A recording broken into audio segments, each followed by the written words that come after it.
On continue avec cette bande dessinée, L'Université des chefs, qui est sortie en janvier 2023. J'ai mis 4 étoiles pour l'histoire.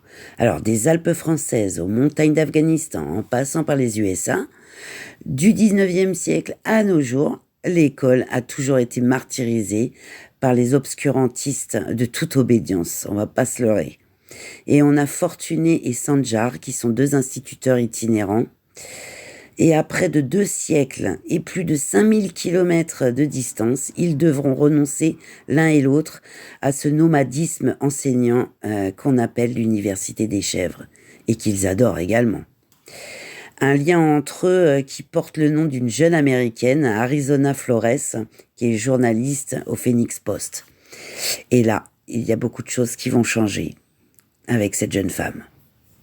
Pour le dessin, j'ai mis également 4 étoiles. Donc on est sur de la couleur, des traits très fins, des couleurs sobres, claires, et surtout, je trouve, extrêmement réalistes. Voilà, je vous montre un petit peu.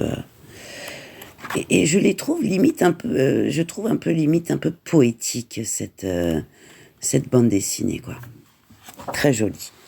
En ce qui concerne le prix, j'ai mis 2 étoiles, 23 € et occasion moins de 18 € pour le moment. Donc il va falloir un petit peu attendre pour l'avoir en dessous de moins 10 €. Pour le plaisir de la lire, eh bien écoutez, j'ai mis 4 étoiles, moi j'ai adoré. Par la vertu d'un récit vraiment magnifique, de colère et de générosité, de beauté et d'amour, l'auteur vraiment nous livre un lumineux plaidoyer pour une école sanctuarisée qui émancipe et qui libère.